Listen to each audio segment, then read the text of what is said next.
où vous allez enfin savoir pourquoi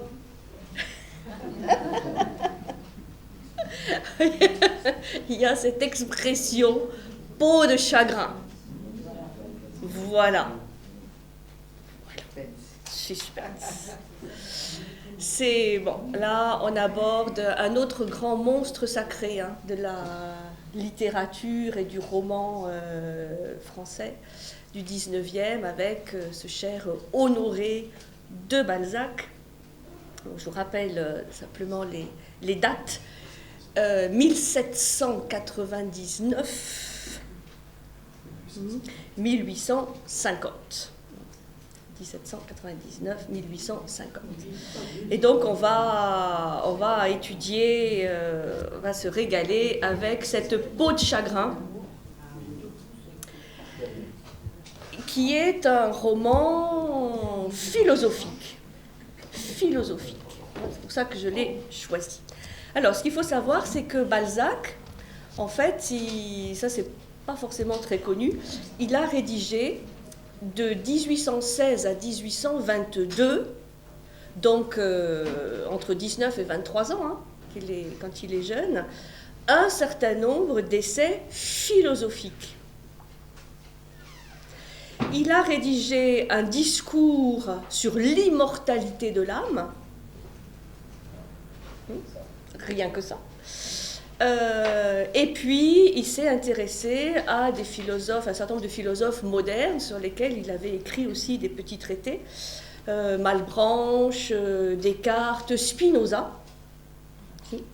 Il va écrire un essai sur le génie poétique, un sujet qui lui tient à cœur, et puis un traité de la prière. Donc des œuvres de jeunesse et des œuvres vraiment orientation philosophique claire et nette. Et c'est dans cette continuité qu'il va écrire La peau de chagrin, qui est assortie d'un sous-titre qui est roman philosophique. Si on avait des doutes, c'est lui-même qui l'appelle roman philosophique. Et ce roman philosophique est publié en août 1831. 1831, pour vous situer, 8 ans avant la Chartreuse de Parme, qu'on a étudié la semaine dernière. Alors, ce roman va faire l'objet de plusieurs éditions. Il paraît de nouveau en septembre, donc un mois après 1831, toujours, dans un ensemble plus vaste, qui est intitulé « Romans et contes philosophiques ». Et il est dans cet ensemble, romans et contes philosophiques, accompagné de 12 autres contes. Donc c'est vraiment tout un ensemble. Bon, c'est des œuvres évidemment moins connues, pas très connues, beaucoup moins que l'ensemble, la comédie humaine, mais Sarrasine, ça peut vous dire des choses, Sarrasine, la comédie du diable, El Verdugo, l'enfant maudit, l'élixir de longue vie, ça c'est intéressant parce que c'est un sujet qu'on va aborder largement ce matin, les proscrits, le réquisitionnaire, les deux rêves, j'en passe. Donc un ensemble plus vaste, romans et contes philosophiques. Et puis La peau de chagrin va figurer également dans les études philosophiques parues au début de 1835, qui va regrouper donc toutes ces œuvres philosophiques antérieures. Et enfin, en 1839, il y a de nouveau une réédition, mais enfin en 1845, La peau de chagrin apparaît au début de ce vaste ensemble qui s'appelle la comédie humaine. La comédie humaine qui est l'œuvre évidemment colossale, majeure de Balzac, mais qui va regrouper en fait dans une cohérence évidemment très grande un certain nombre d'œuvres.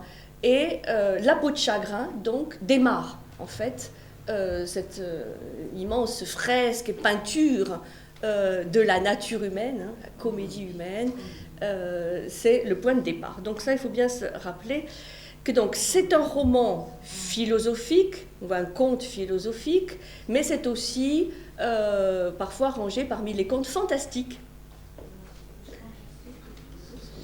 Oh, moi je vais vous montrer que c'est très philosophique. Ça n'empêche qu'il y a aussi du fantastique, et parfois on l'appelle aussi un conte oriental, parce qu'il va y avoir des descriptions tout à fait extraordinaires, de la magie, enfin, des présages, des choses qui peuvent se référer aussi à l'Orient. Donc la peau de chagrin, c'est beaucoup de choses, mais c'est d'abord peut-être avant tout une allégorie sur le désir et sur le désir qui tue. C'est pas très drôle hein, comme roman. L'allégorie du désir qui tue, et c'est un roman dans lequel Balzac va exprimer ce tiraillement humain, proprement humain, entre le désir, la passion, et puis une soif d'absolu. Une soif d'absolu et quelque part d'une sobriété absolue qui mène à quelque chose de supérieur, de transcendant, de presque divin. Donc, ce tiraillement, et on va trouver un schéma très proche de celui du pacte maudit, hein, du pacte avec le diable, qu'on va trouver évidemment dans le Faust hein, de Goethe, qu'on avait étudié l'année dernière.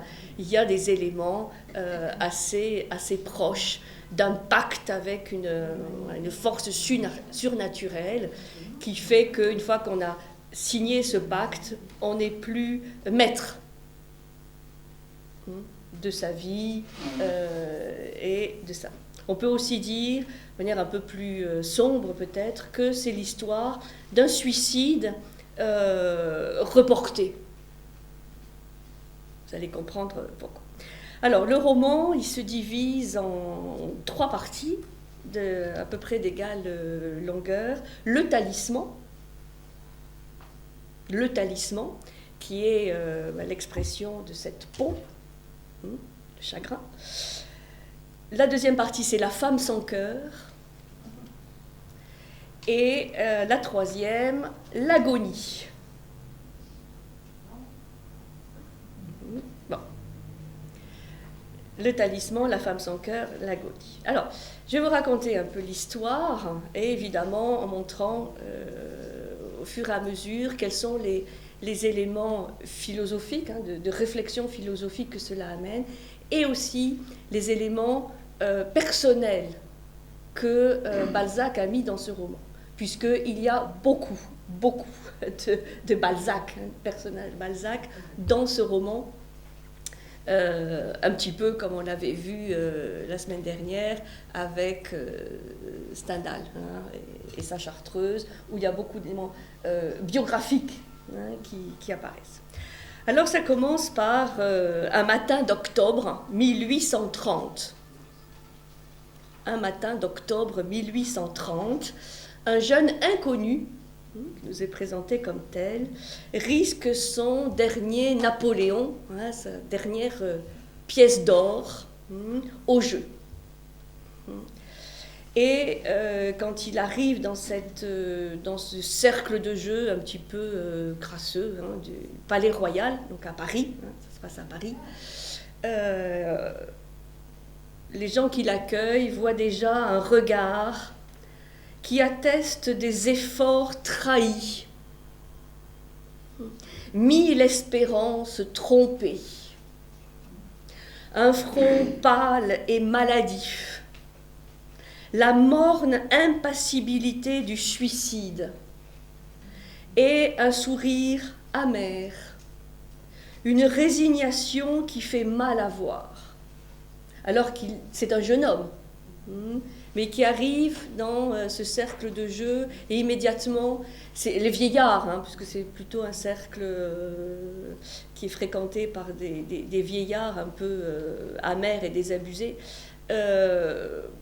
sont frappés de ce visage déjà très marqué par la vie de ce jeune homme.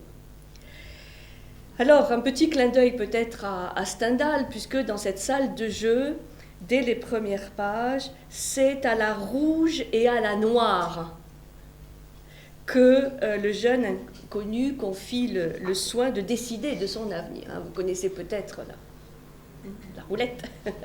Mais bon, il insiste vraiment sur cette expression, la rouge et la noire. Bon, donc là, peut-être un petit clin d'œil.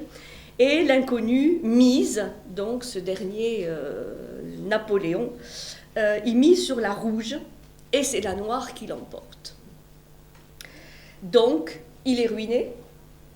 C'était le dernier sou qui lui restait, le dernier Napoléon d'or qui lui restait. Et il n'y a donc plus qu'une issue pour ce jeune inconnu, le suicide. Mais,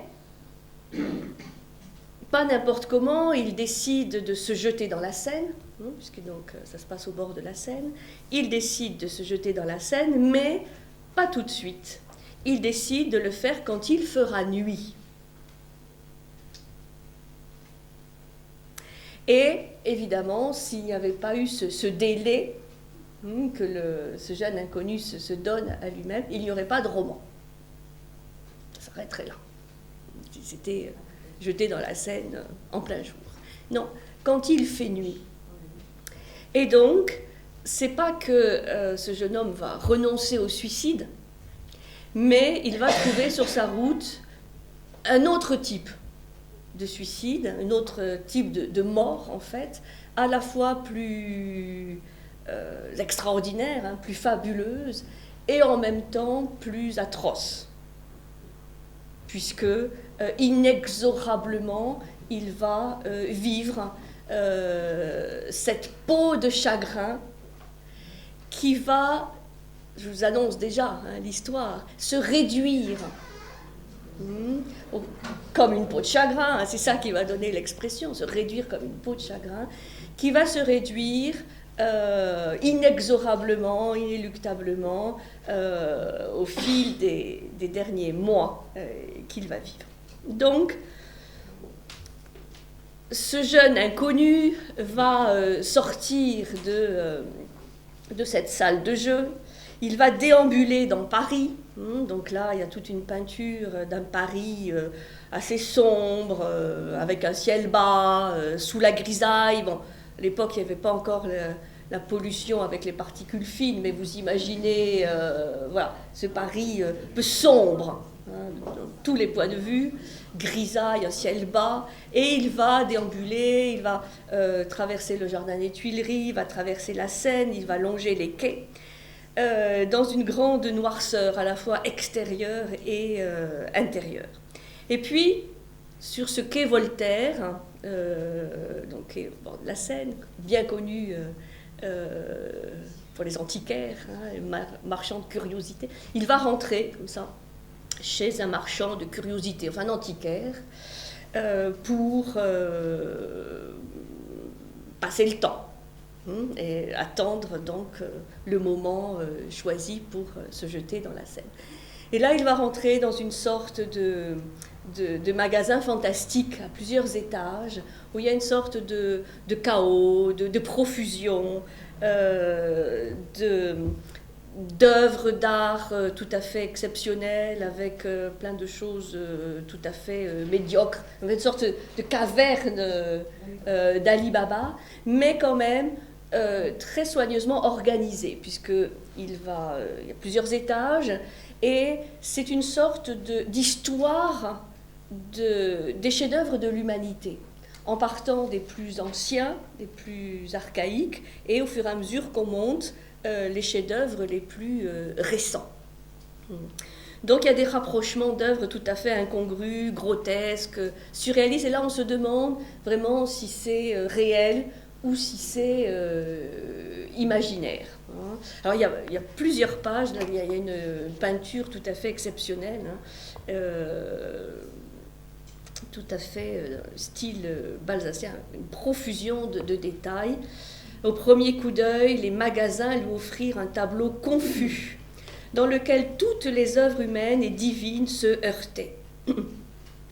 Des crocodiles, des singes, des boas empaillés souriaient à des vitraux d'église, semblaient vouloir mordre des bustes, courir après des lacs ou grimper sur des lustres.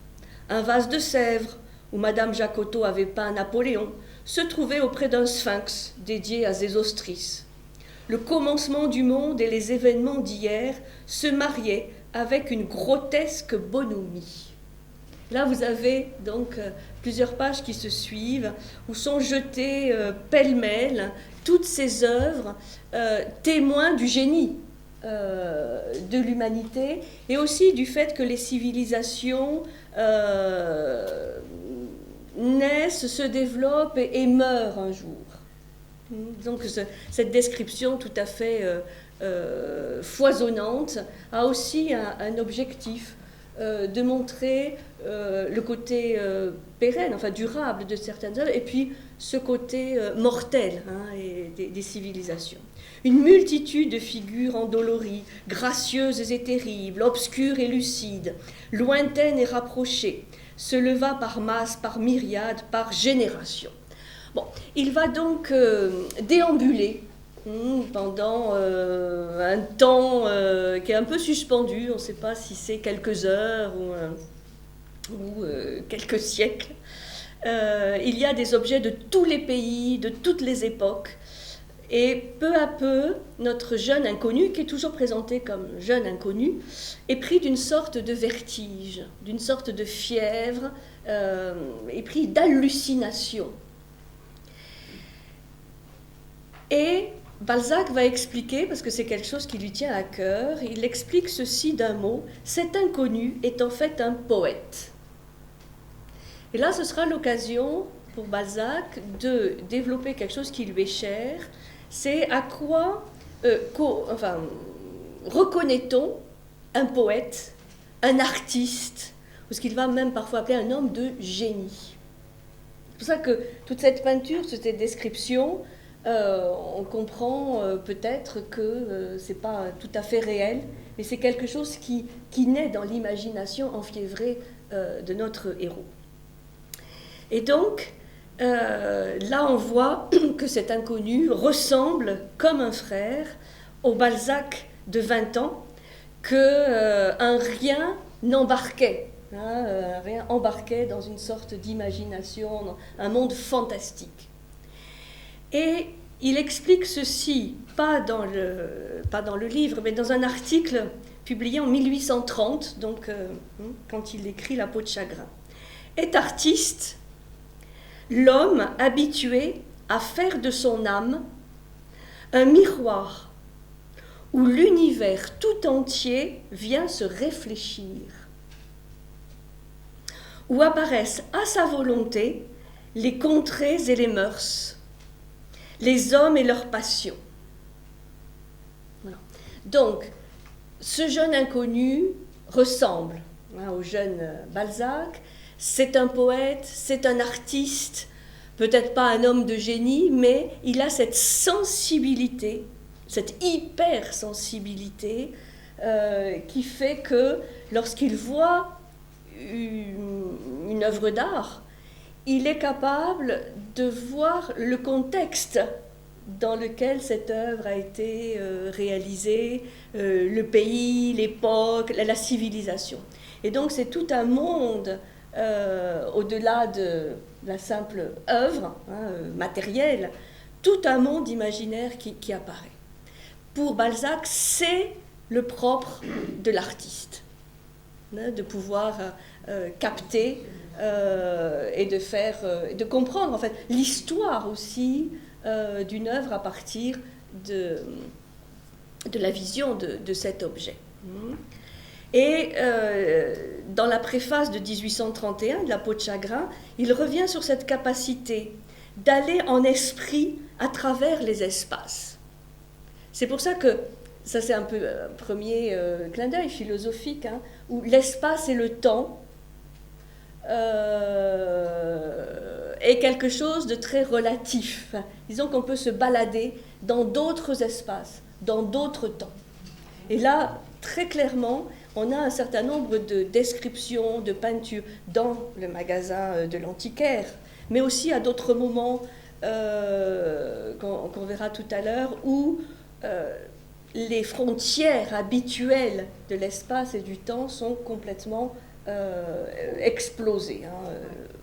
Et c'est aussi très significatif de cette époque où Balzac va beaucoup s'intéresser à des recherches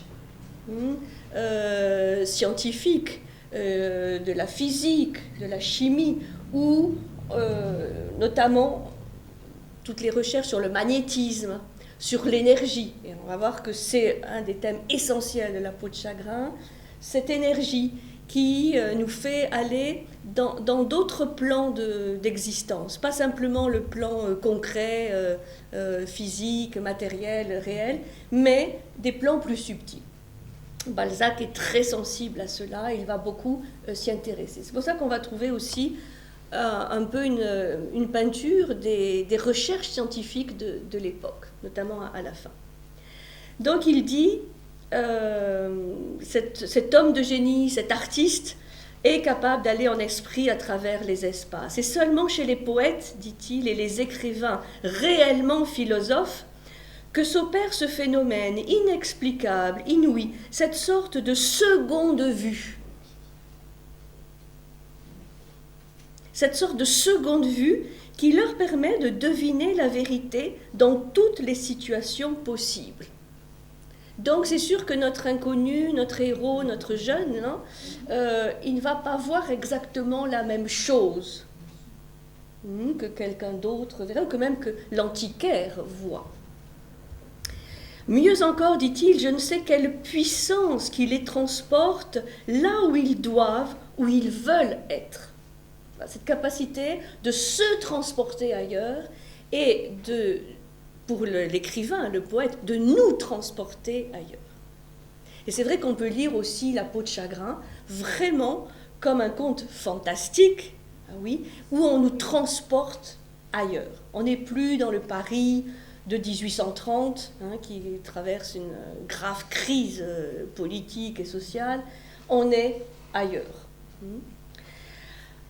Donc vous voyez comment Balzac va distiller tout au fil de son roman des choses vraiment et des visions qui lui tiennent à cœur. Alors, notre inconnu, la nuit tombe, donc là, cette fois, l'échéance approche, n'est toujours pas distrait de ses résolutions suicidaires par cette chevauchée fantastique de son imagination de poète. Toutes ces merveilles qui dansent à profusion devant lui ne le font pas changer d'avis. Il est au contraire implacablement ramené par ses pensées à son désir de mourir. Et comment expliquer ceci ? Là encore, Balzac nous distille quelque chose. Il nous dit, c'est que l'âme, donc l'âme de son héros à ce moment-là, compose de terribles poisons par la rapide concentration de ses jouissances, de ses forces ou de ses idées. Et je répète parce que c'est le sujet essentiel du roman. Cette âme compose de terribles poisons par la rapide concentration de ses jouissances, de ses forces ou de ses idées. C'est une manière d'introduire vraiment très discrètement dans le roman les prémices de la thèse philosophique que Balzac va développer dans ce roman. Et dont le roman est une démonstration quasi scientifique. Et il avait commencé à en poser les jalons de cette thèse dès 1820. Vous voyez, donc une dizaine d'années avant dans d'autres écrits. Qu'écrivait-il ? L'homme a une somme donnée d'énergie. L'homme a une somme donnée d'énergie. La quantité d'énergie que chacun de nous possède se déploie comme le son. cette quantité d'énergie, se déploie comme le son.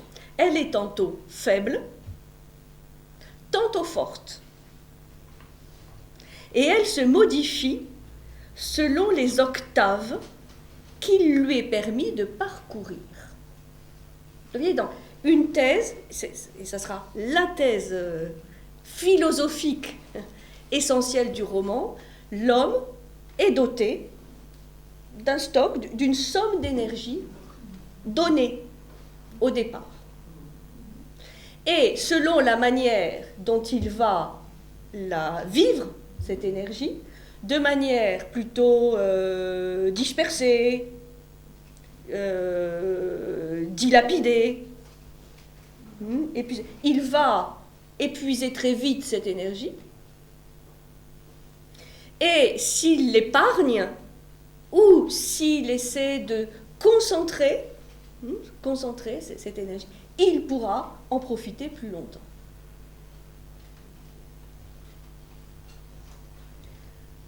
Et comme on le verra, en évitant aussi l'excès de concentration.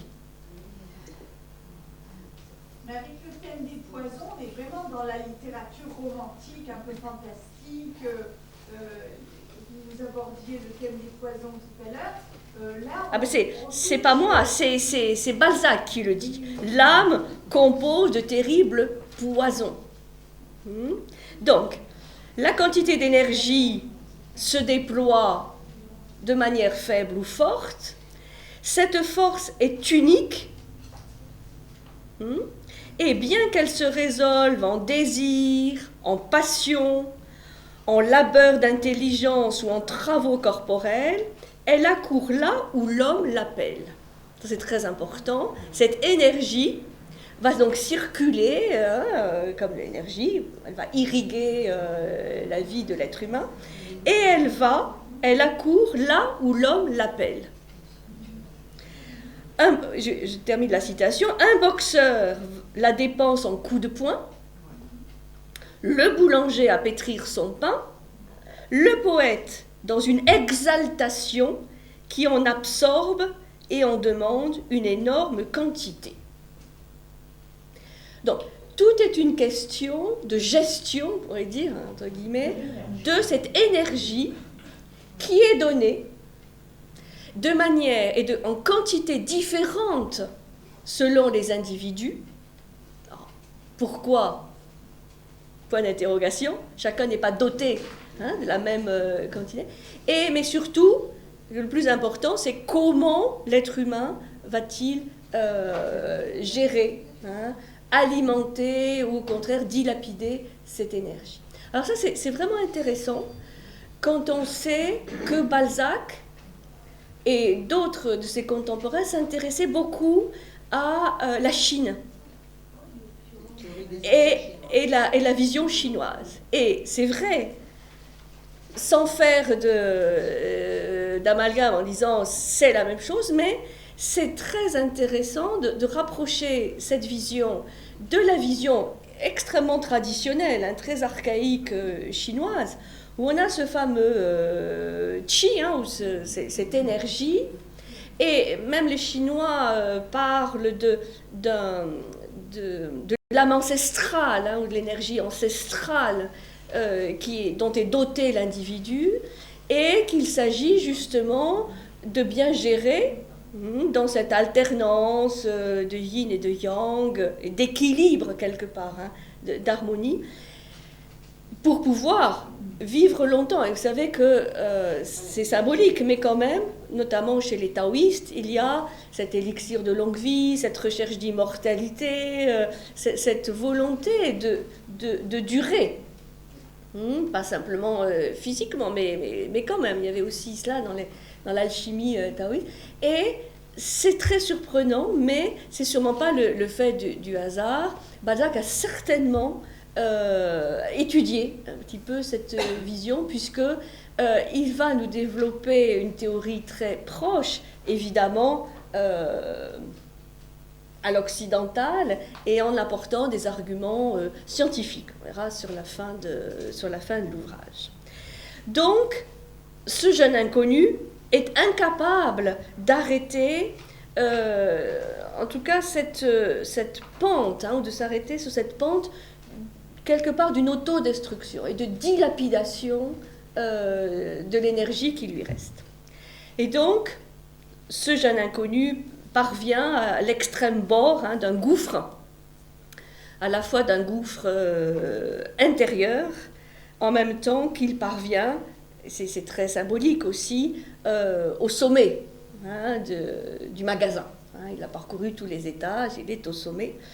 Et c'est dans ce dernier étage que sont exposés les chefs-d'œuvre les plus récents de la civilisation.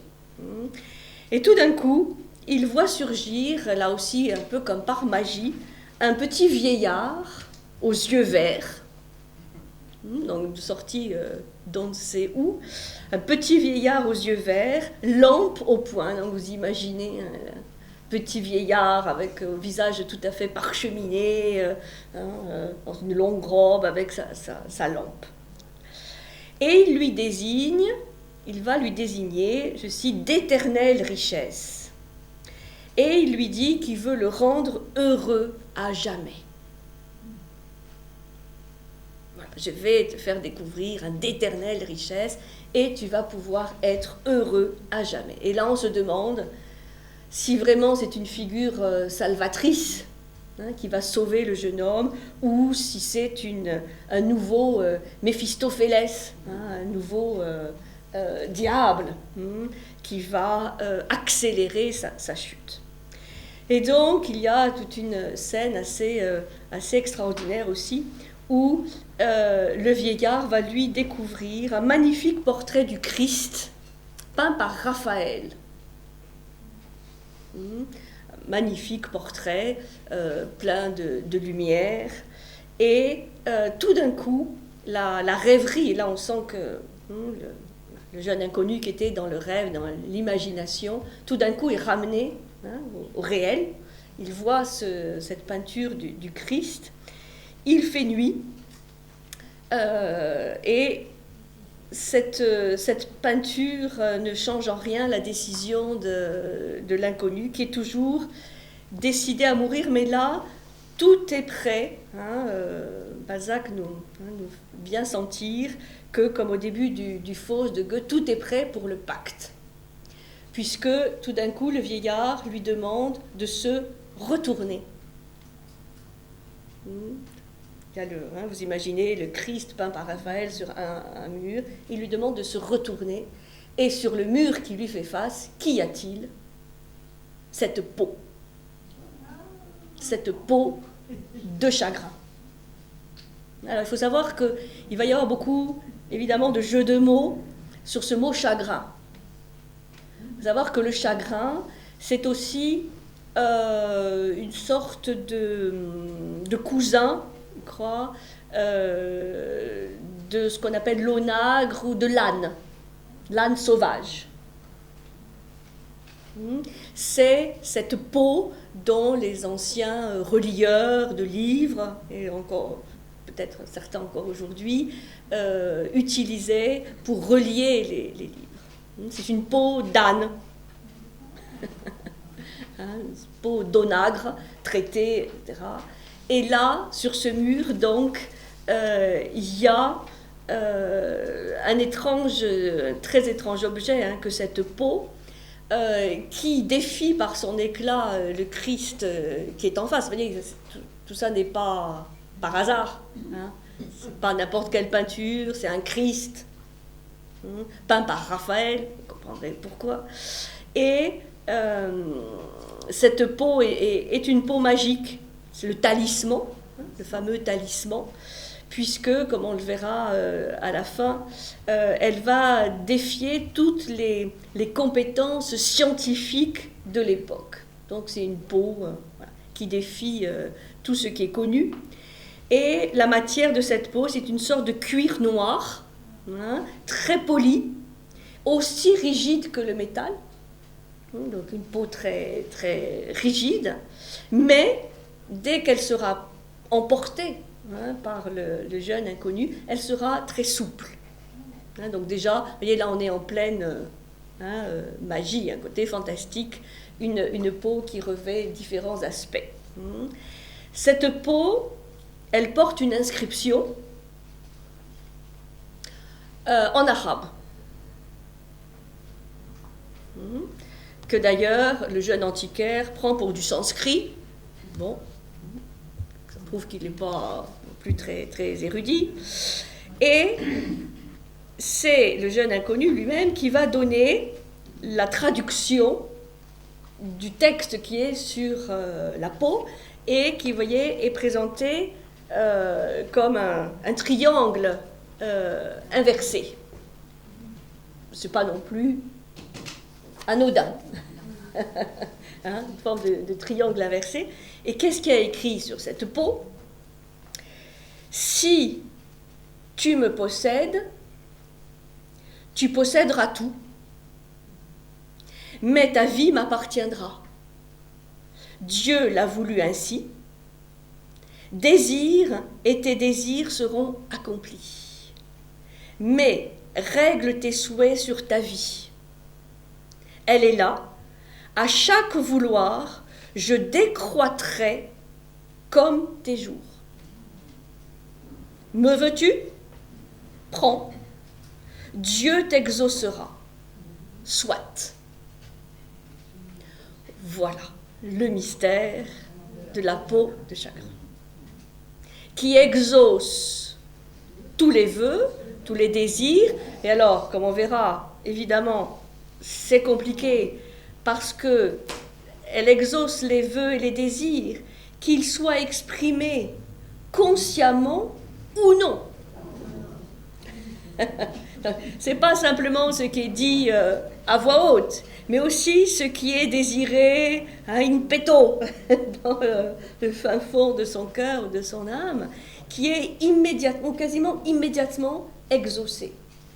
Et évidemment, au fur et à mesure que les désirs sont exaucés, elle décroît, d'où, voilà, cette expression passée dans le langage courant, hein, diminuer comme une peau de chagrin, ça vient là, hein. Merci Balzac. En même temps que diminuent les jours de vie. C'est pour ça que dès le départ, on sent bien que, inexorablement, notre beau jeune homme, de toute façon, va mourir jeune. Puisque il est fasciné par cette peau, bien sûr, et il va l'emporter de manière même assez convulsive. Et du moment où il la prend, elle devient souple. Donc elle change de forme. Donc cette peau va symboliser beaucoup de choses. Elle symbolise la vie, elle symbolise l'énergie.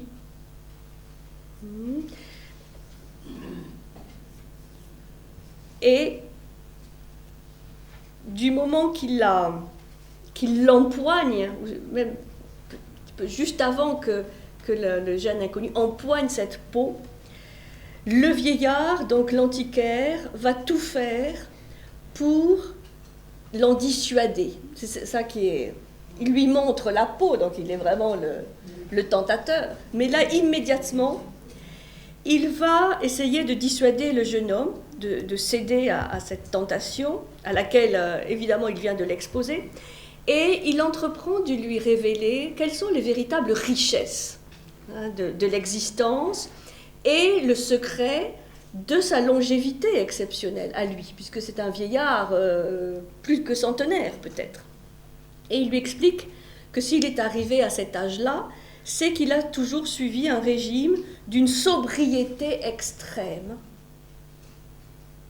pour justement économiser ses forces vitales.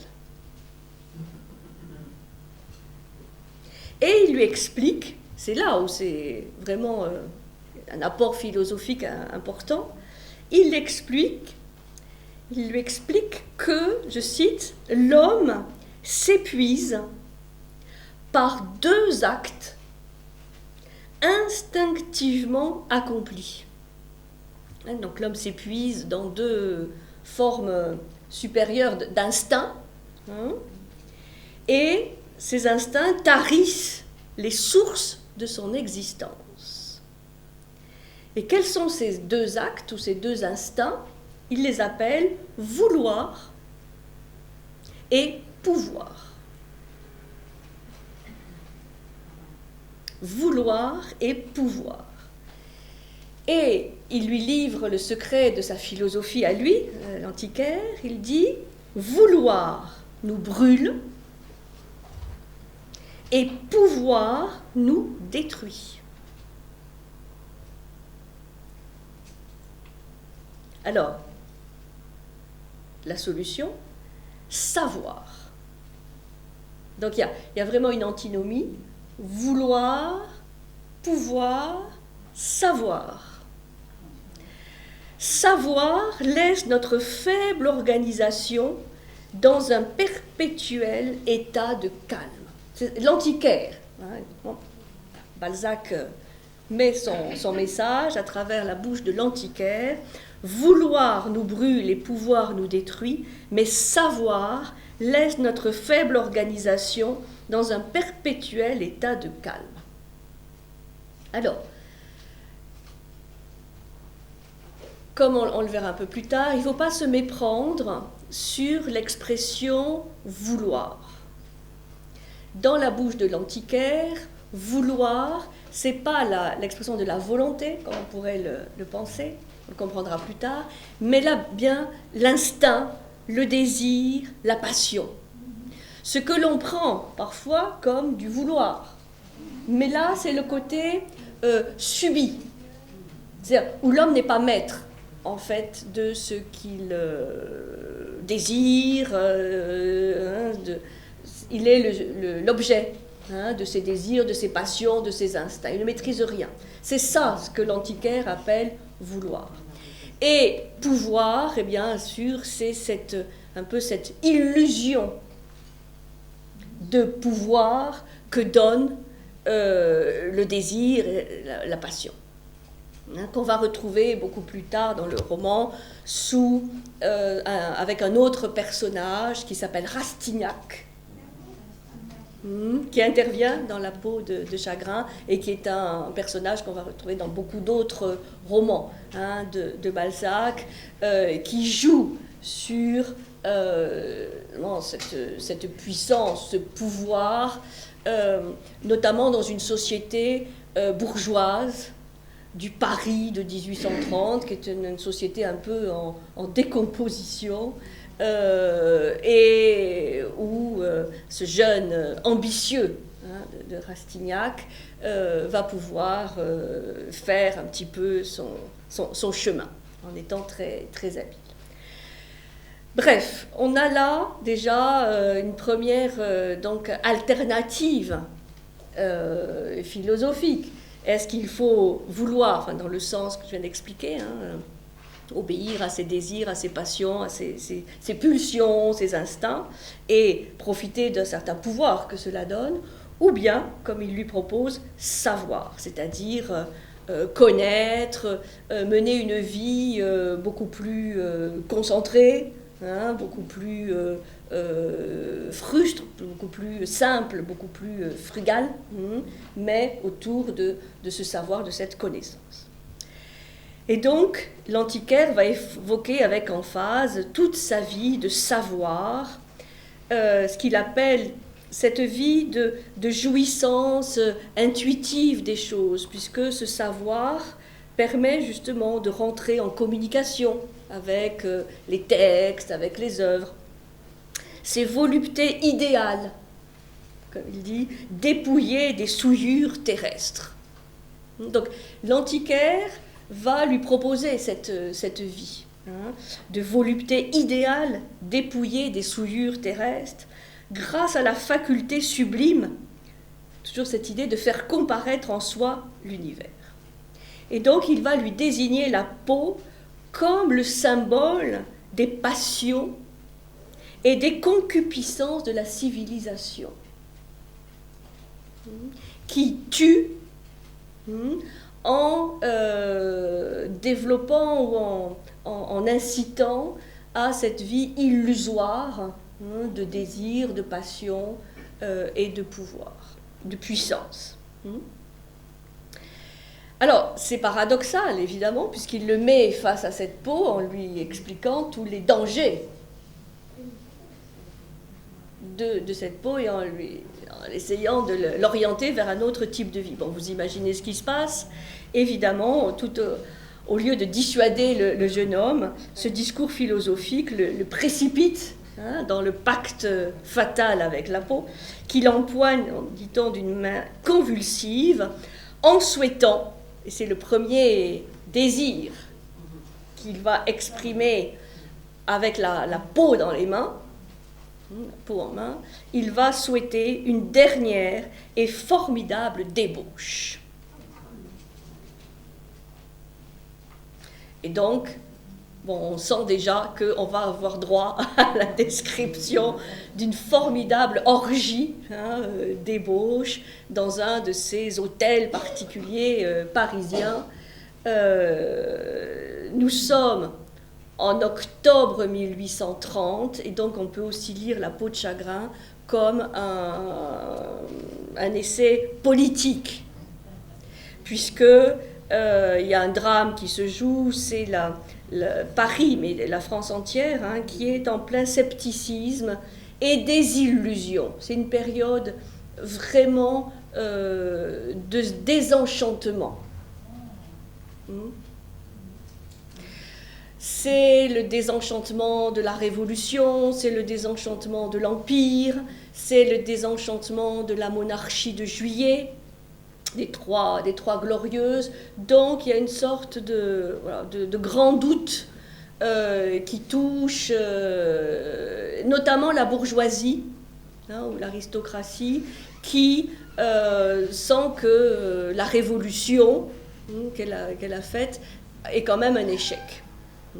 Donc c'est aussi une peinture d'un certain Paris, bourgeois, aristocrate, avec des salons où se rencontrent des artistes, des hommes de lettres, de vrais artistes, de vrais hommes de génie, et puis beaucoup de médiocres. Une majorité même de gens assez médiocres qui passent le temps dans des soirées ou des journées où on mange beaucoup, où on boit beaucoup, et où il y a les courtisanes, les femmes qui sont là pour entretenir ce que l'antiquaire appelait le vouloir et le pouvoir. En fait, le désir et cette illusion de puissance. Donc ce siècle, écrit Balzac, rit au milieu des ruines. C'est le divertissement pascalien, voilà, le désenchantement, le scepticisme, et donc il faut bien se divertir. Voilà, donc une fois la peau en poche, notre jeune inconnu sort dans la rue, ça y est, il sort de magasin, et il se trouve accueilli, littéralement accueilli, sur le quai, par ses camarades journalistes. Donc là, on apprend un petit peu plus sur cet homme, qu'il il a quand même des relations, il n'est pas seul au monde, et il a d'anciennes relations, notamment dans le domaine du monde journalistique, qui est très présent dans l'œuvre de Balzac, avec le monde politique. Journalistes, politiques sont vraiment très reliés. C'est pas d'aujourd'hui. Et donc, le jeune inconnu acquiert enfin une identité. On sait enfin son prénom et son nom. Jusque-là, on ne le savait pas. Et comment s'appelle-t-il ? Eh bien, Raphaël. Petit clin d'œil aussi par rapport au... Donc il y aura quelque part le vrai Raphaël, le peintre, et puis le faux Raphaël, lui. Et il s'appelle de Valentin. Raphaël de Valentin. Et puisqu'il a désiré une dernière débauche, eh bien immédiatement son désir d'orgie et de débauche s'accomplit. Ça c'est le propre des contes. On l'avait vu la semaine dernière déjà, dès qu'on exprime un souhait, il se réalise. Et donc le voilà dans un somptueux hôtel particulier, et avec des artistes, des écrivains, des hommes de loi, des hommes de science, et puis plein de gens assez médiocres. Et là, on va retrouver la peinture d'une nouvelle cacophonie, furieuse et burlesque. C'est une nouvelle description à la limite du réel et de l'imaginaire, de nouveau, donc très orientalisante. Une nouvelle Babel, image d'une civilisation qui se meurt dans les plaisirs, enfin une société décadente, donc ça fait penser à voilà, les orgies romaines, les débauches, des fins de civilisation. Et là, on va avoir... Donc c'est vraiment une très belle peinture de la société, une certaine société de l'époque à Paris. Et on va avoir deux courtisanes qui nous sont décrites, qui se détachent. La puissante Aquilina et la frêle Euphrasie. Aquilina, Euphrasie, vous voyez, c'est des noms un petit peu anciens, qui représentent les deux facettes du vice. Puisqu'on va toujours avoir, vraiment en fil rouge, cette opposition d'une vie sobre et d'une vie de débauche. Et ces deux courtisanes partagent une même philosophie de la vie, c'est-à-dire une existence de plaisir au jour le jour. Voilà, on vit au jour le jour, on profite au maximum du temps qui passe, du temps présent, sans se soucier d'une quelconque longévité. Donc elles vont être, là encore, des personnages qui, comme on dit, brûlent la chandelle par les deux bouts, sans aucun souci du lendemain. Donc là, on a cette peinture qui aussi nous rappelle ce choix de vie, en fait. Et l'orgie atteint un caractère aussi, une sorte de grotesque, burlesque. C'est une même exagération que ce qui se passait dans le magasin de l'antiquaire. Même confusion entre la vie et la mort, entre le réel et l'imaginaire. Et donc, au comble de cette confusion, Raphaël éclate tout d'un coup d'un rire, comme Balzac écrit, burlesquement intempestif. Burlesquement intempestif. Pour montrer qu'on est vraiment dans l'excès total. C'est burlesque, c'est grotesque, puisqu'il y a un tel contraste, par le contraste de ce qu'il vient de vivre, le suicide, et cette débauche de mets raffinés, de plats, de vins, etc. Et il y a un compagnon donc d'Émile, de Raphaël, qui va se détacher, il s'appelle Émile. Bon. Et Émile va lui résumer l'alternative de vie, l'alternative philosophique d'une manière lapidaire. Il va lui dire, il faut, je cite, tuer les sentiments pour vivre vieux. Toujours donc cette même thématique, tuer les sentiments pour vivre vieux ou mourir jeune en acceptant le martyre des passions. Voilà l'enjeu, qui est l'enjeu du roman. Tuer les sentiments pour vivre vieux ou mourir jeune en acceptant le martyre des passions. Voilà l'alternative dont on sent bien qu'elle est qu'elle arrive tard. Enfin, c'était déjà l'alternative présentée par l'antiquaire. Et Raphaël annonce dès lors à Émile qu'il va raconter sa vie. Et donc, la première partie, le talisman, se termine sur cette annonce. Raphaël va raconter sa vie. Et donc là, il va y avoir un flashback, comme dans les films. On va revenir en arrière. Et ça va nous permettre de comprendre pourquoi Raphaël est arrivé à ce jour d'octobre 1830, ruiné et suicidaire.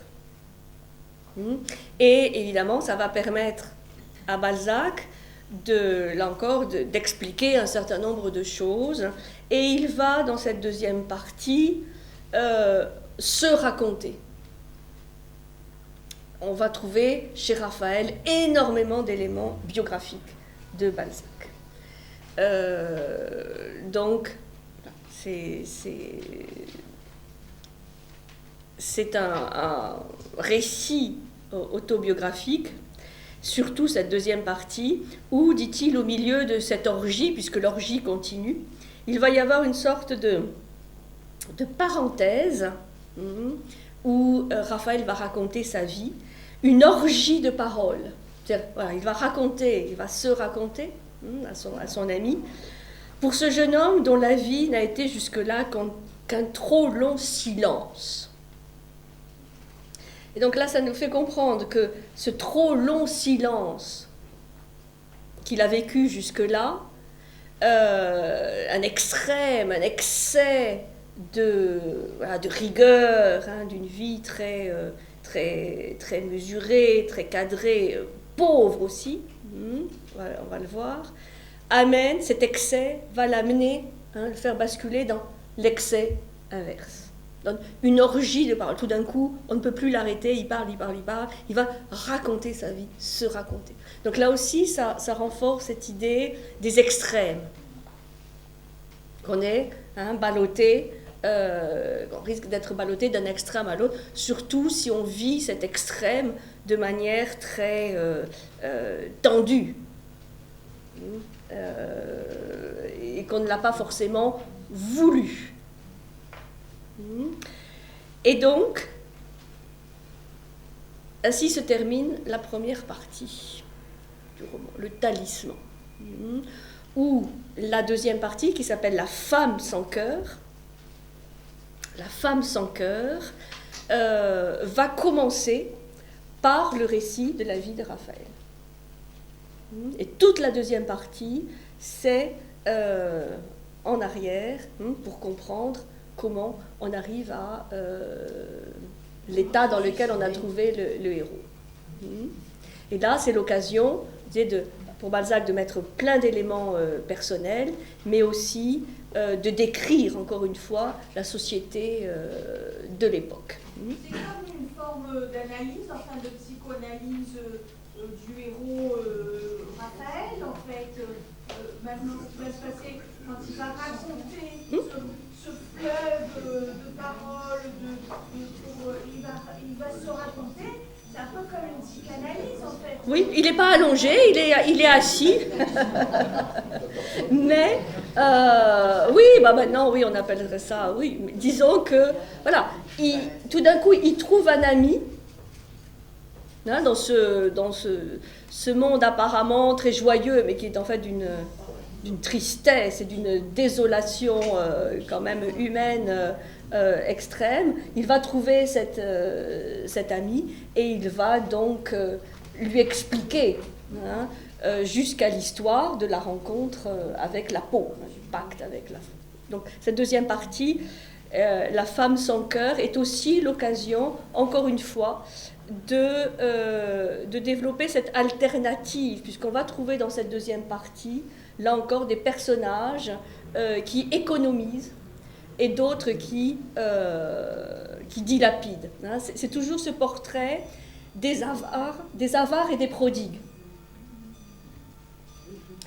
Dans tous les domaines. Et là, il y a vraiment une analogie très intéressante entre l'énergie, l'argent et le temps. Et ça, si ce n'est pas philosophique, je dirais ce que c'est. C'est-à-dire, là vraiment, on a cette construction du roman autour de cette analogie. C'est-à-dire, gérer l'énergie, l'argent, le temps, c'est la même chose. C'est une énergie qui peut nous glisser des mains, le temps qui s'écoule, qu'on ne maîtrise pas, l'argent qui s'écoule, voilà, qu'on peut recevoir, qu'on peut stocker, mais qu'on peut aussi dilapider, ruiner, et l'énergie, la vie, quoi. Et ça, c'est vraiment intéressant parce que c'est une problématique universelle, atemporelle. Hein, et ça permet de réfléchir, hein, de dire, bon, en dehors de Raphaël, toute l'histoire, hein, comment je gère, comme on dit aujourd'hui, hein, mon énergie, mon temps, mon argent, parce qu'il y a beaucoup de ressemblances. Hein, est-ce qu'on est avare, hein, avec la cassette, est-ce qu'on est avare, trop avare, et dans ce cas-là, ça rentre aussi dans l'extrême de la dilapidation, ou est-ce qu'on disperse, dilapide, hein, par générosité ou par inconscience ou négligence. Hein. Bon, on va se prendre un petit café pour... on a le temps, oui, on a le temps. Deuxième partie, la femme sans cœur. Où donc on va avoir droit au récit de la vie de Raphaël.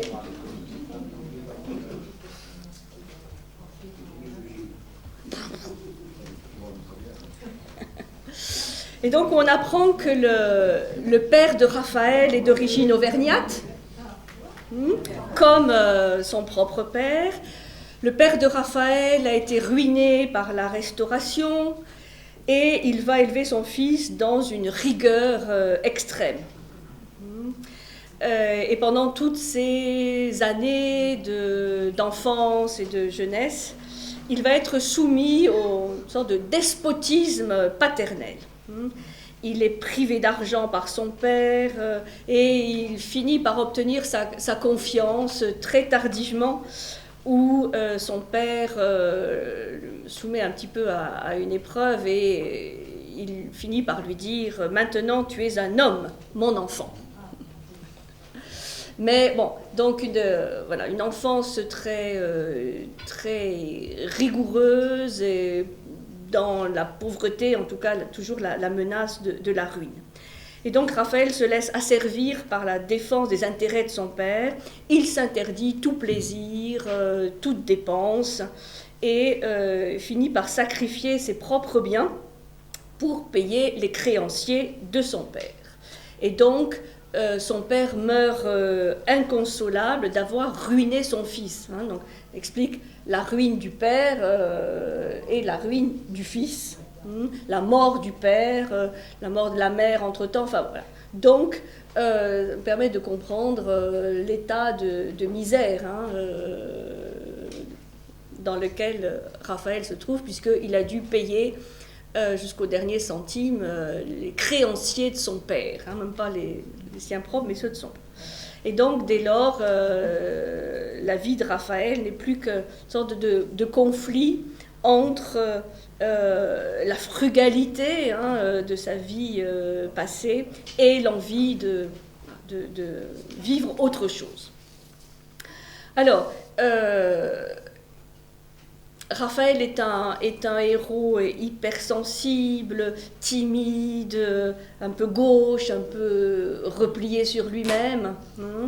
Il est mal habillé, il n'ose ni parler ni se taire à propos. Comme il le dit, je ne savais point parler en me taisant et me taire en parlant. C'est-à-dire, voilà, il est quand même un gros handicap pour réussir dans la vie sociale.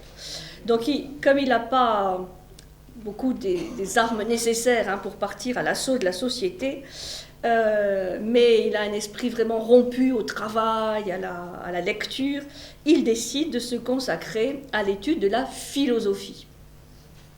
Et il s'installe sur les traces de Jean-Jacques Rousseau dans un petit hôtel parisien tenu par deux femmes, Madame Gaudin et sa jeune fille Pauline, qui vont vraiment lui témoigner beaucoup d'amour, beaucoup d'affection, une affection très maternelle, et même si Raphaël se sent attiré par la jeune Pauline, il se refusera toute idylle, et il la considérera toujours, en tout cas dans cette période, comme une sœur.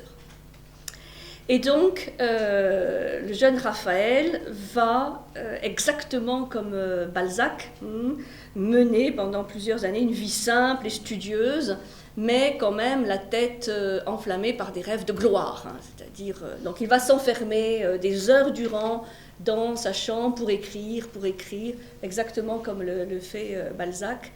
Et il va écrire deux choses. Il va écrire un traité qui est une théorie de la volonté.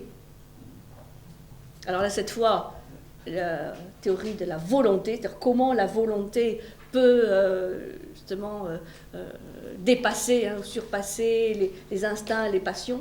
Et Balzac dit lui-même qu'il aurait écrit un traité avec ce titre, mais qu'on n'a jamais retrouvé, en fait.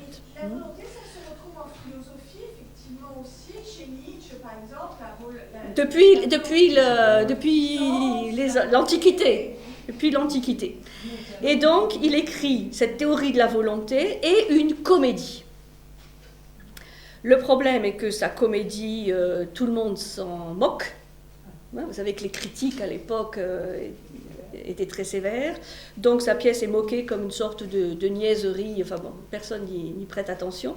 Et son traité philosophique passe totalement inaperçu.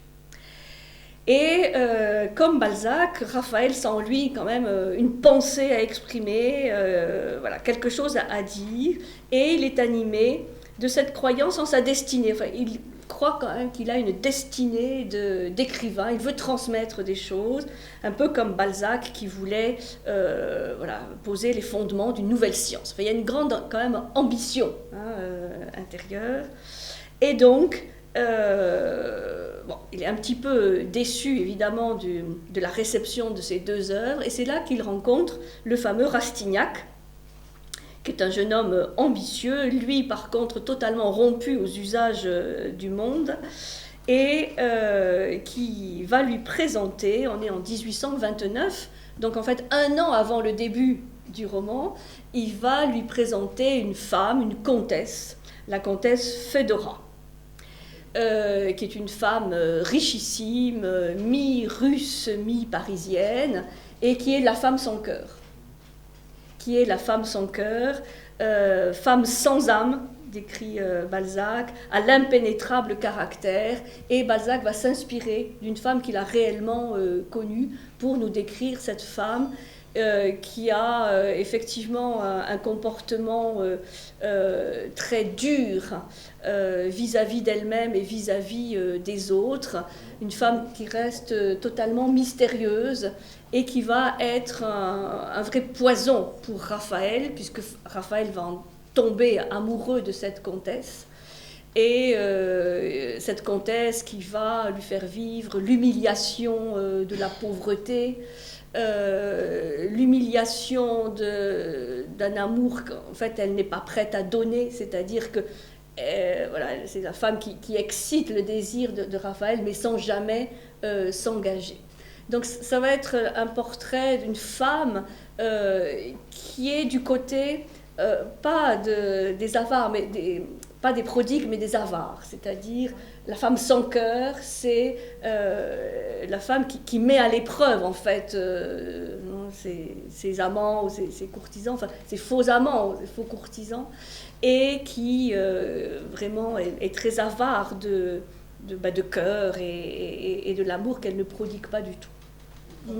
Donc ça va amener Raphaël au bord de la folie, puisqu'il est pris d'amour pour cette femme qui ne se donne jamais à lui.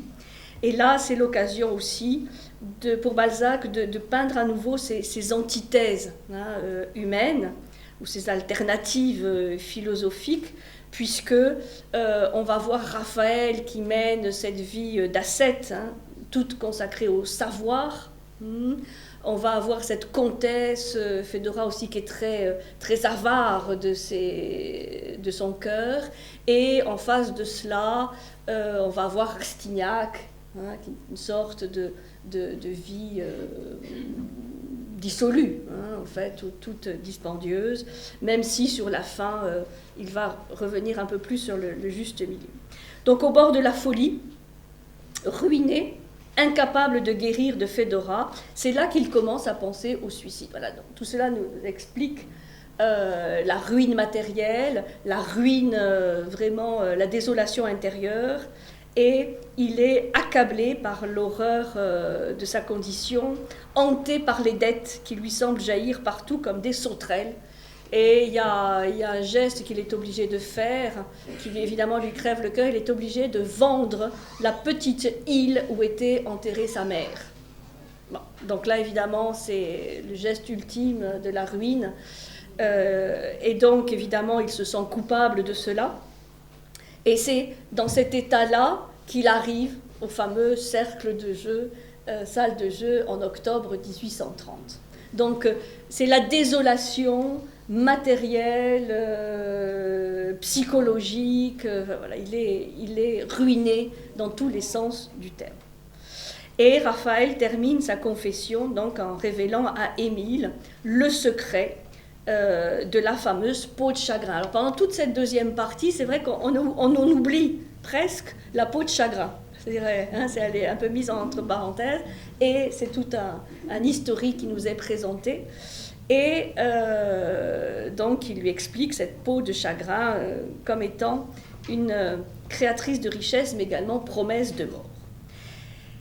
Et là, ça sera le basculement vers la troisième partie qui s'appelle l'agonie. Une fois qu'il a fini de raconter son histoire à Émile, eh bien, un notaire vient apporter à Raphaël une somme colossale. Un héritage d'un oncle lointain. Donc là, on a, d'Amérique, j'en sais rien, mais voilà. Un héritage d'un oncle lointain. Et en fait, c'est la peau qui réalise ce miracle, puisque une fois qu'il avait empoigné la peau, il avait émis un souhait. Il était complètement ivre, mais il avait émis ce souhait. Quand je les aurai, les 6 millions de rentes, tu verras la diminution de tout mon chagrin. Bon, évidemment, là, Balzac joue sur les mots, différentes interprétations du mot chagrin. Et donc, la peau commence, là, à prendre au mot tout ce que dit ou pense Raphaël, et commence son inexorable diminution. Et ça, c'est la troisième partie, donc l'agonie, c'est la diminution inexorable de la peau et donc de la vie de Raphaël. Tous les souhaits de Raphaël se réalisent, et donc, évidemment, qu'est-ce qu'il va faire?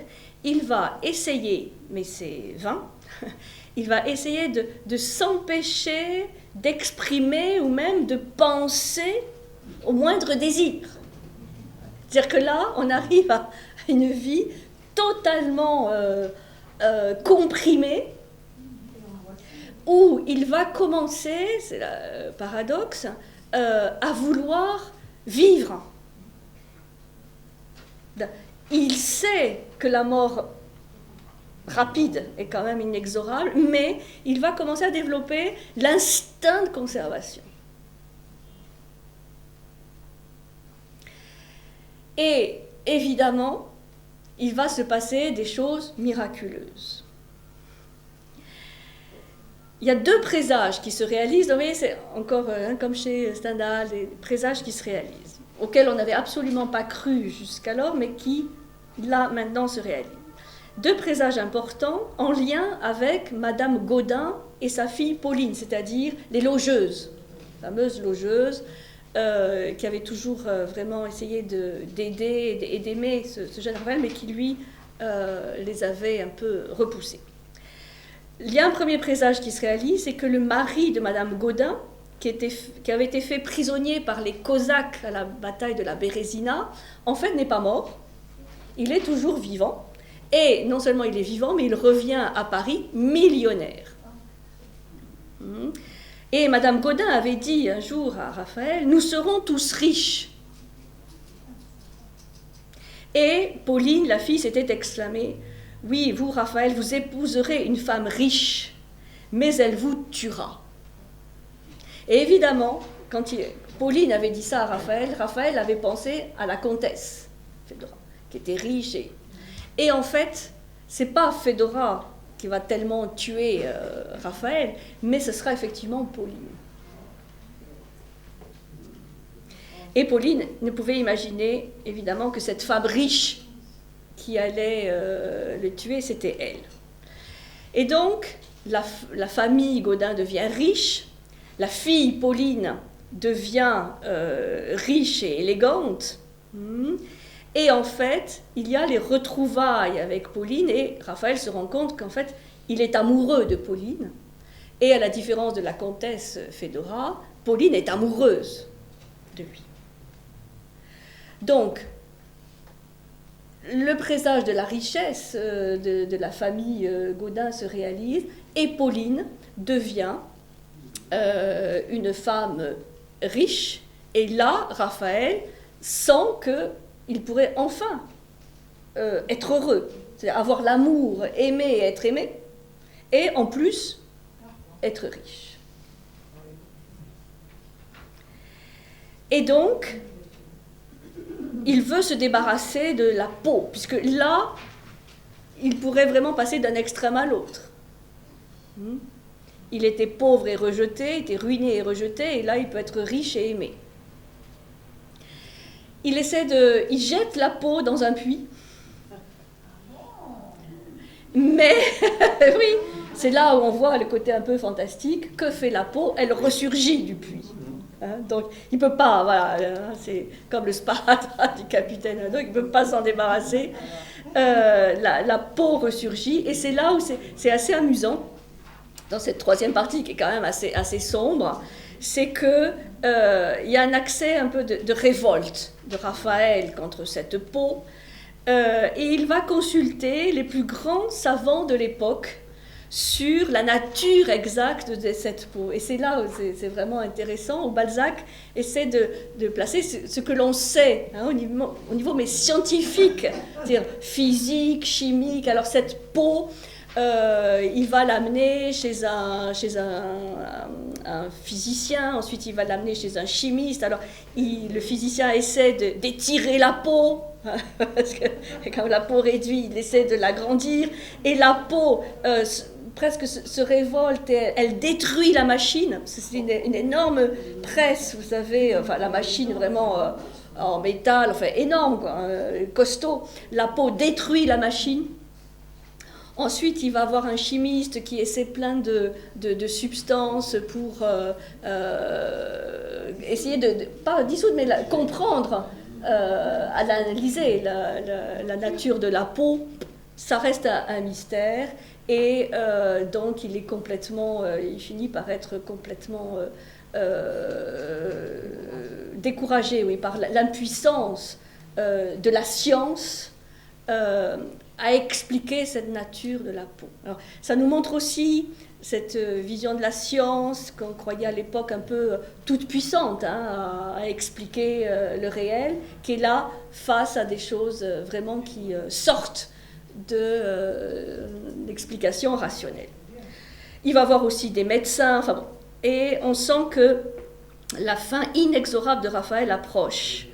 Et Balzac écrit: depuis la fatale orgie, Raphaël étouffait le plus léger de ses caprices et vivait de manière à ne pas causer le moindre tressaillement à ce terrible talisman. La peau de chagrin était comme un tigre avec lequel il lui fallait vivre sans en réveiller la férocité. Vous voyez, donc cette vie qui devient insoutenable, avec la présence de cette peau qui continue de diminuer. Il aime Pauline et ils envisagent même donc de se marier. Donc il y a, on se dit, tiens, il va peut-être y avoir quand même une happy end, un mariage avec Pauline. Bon. En fait, ce qui se passe, c'est que Raphaël commence vraiment à être malade. Là aussi, c'est un élément balzacien, problème de maladie des poumons. Et donc, son médecin lui conseille vraiment de partir de Paris et il va se retrouver dans un certain nombre de stations thermales où il va être en cure. Et là, il va y avoir des rencontres absolument terribles avec les curistes, qui symbolisent pour Balzac toute cette société méchante, égoïste, puisqu'il y a une rumeur qui commence à courir que Raphaël serait contagieux, puisqu'il tousse, etc. Et donc, les curistes veulent expulser Raphaël des lieux de cure où il est. Il y aura même un duel. Enfin, c'est absolument une descente aux enfers. Descente aux enfers, où on voit toute l'opposition d'un cœur pur, avec une société qui vraiment fait pas de cadeaux. Et donc la peau de chagrin, c'est une société, oui, très égoïste, absolument terrible. Et la peau de chagrin devient aussi minuscule qu'une feuille de pervenche. Feuille de pervenche, c'est pas très grand. Et on dit que cette peau était d'abord aussi grande qu'un atlas de géographie, donc vous voyez, quand même une peau importante. Et là, une feuille de pervenche. Et là, il comprend que de toute façon, tout le monde est contre lui. Il n'a même pas averti Pauline de son départ, donc la pauvre Pauline, elle se désespère. Et il finit par mourir lors d'une scène totalement mélodramatique, dramatique, dont je ne vous donne pas les détails. Ça va. Le suspense. Enfin bon, il finit donc par mourir mais dans une sorte de solitude. C'est très paradoxal, puisque il y a à ses côtés quelque part, enfin en tout cas pas très loin, Pauline qui ne voudrait qu'une chose, c'est le rendre heureux. Et alors, on a un peu comme pour Stendhal, les 5 dernières pages de la Chartreuse de Parme, là on a un épilogue. On a un épilogue de 2 pages, étrange, mais qui nous fait une sorte de sursaut, puisque cet épilogue fait apparaître Pauline, puisque la question se pose, bon mais alors, quid de Pauline, quand même, qui est l'expression d'un autre type de femme. On a vu les courtisanes, on a vu la comtesse. Bon là, Madame Gaudin et sa fille Pauline. Sa fille Pauline, c'est l'amour pur, désintéressé, puisqu'elle l'a aimé pauvre et du premier jour. Et qu'est-ce qu'il nous dit, Balzac, de Pauline? Eh bien, en fait, c'est la reine des illusions. C'est l'être incréé, tout esprit, tout amour. Et là, on finit par se dire, bon, mais a-t-elle réellement existé, Pauline? Vous voyez, toujours cette frontière entre l'imaginaire, le réel. Est-ce que Pauline était une création, un fantasme, une illusion de cet idéal d'amour pur, désintéressé, enfin, voilà, comme tout être humain peut en rêver. Et la fin, elle tranche, brutale, Fédora, la fameuse comtesse, et c'est ainsi que se termine le roman. Elle est partout, c'est, si vous voulez, la société. Donc, dans cet épilogue, on a vraiment quelque chose de... Alors, c'est vraiment très abrupt, enfin, c'est vraiment magnifique, aussi. D'un côté, voilà, un nouvel antagonisme entre cette soif d'absolu, d'amour, de pureté, qui se donne sans rien demander, et ces épousailles dont on a à un moment pensé qu'elles pouvaient se réaliser, et puis cette société dure, égoïste, méchante même, qui ne se donne pas et où il n'y a que des règlements de compte, quoi. Avec ces deux figures féminines, Pauline et Fédora. C'est ainsi que se termine donc sur quelque chose qui peut-être auquel on n'avait pas pensé, que cette Pauline était aussi un symbole, oui, et pas une créature. Alors, ceci, évidemment, confirme quelque chose que Balzac dit lui-même, puisqu'il dit dans une lettre à un certain Montalembert, écrite en 1831, donc on est vraiment en plein dans l'écriture de la peau de chagrin. Il reprend une formule de quelqu'un d'autre, d'un certain philosophe Ballanche, et il reprend donc pour lui cette formule: dans mon roman, tout est mythe et figure. Figure. Tout est mythe et figure. Figure dans le sens de symbole. Hein? C'est-à-dire que, voilà, on ne doit pas prendre les choses au premier degré, hein, et c'est souvent comme ça qu'on le lit, hein, surtout quand c'est dans le programme scolaire, voilà, on a 14, 15 ans, 16 ans, donc bon, on lit comme un conte fantastique oriental. Bon, on s'imagine bien qu'il y a peut-être quelque chose de plus profond, mais Balzac dit, et c'est vrai de tous ces romans, hein, de la comédie humaine, tout est mythe et figure. Ce qui nous incite effectivement à voir dans tous ces personnages, toutes ces figures dans le sens de symbole, autre chose que le sens évident, que le sens premier. Bon, c'est ce qu'on avait déjà vu la semaine dernière, hein, avec la Chartreuse de Pau, qu'il peut y avoir vraiment une lecture ou une interprétation très, très symbolique. Et donc,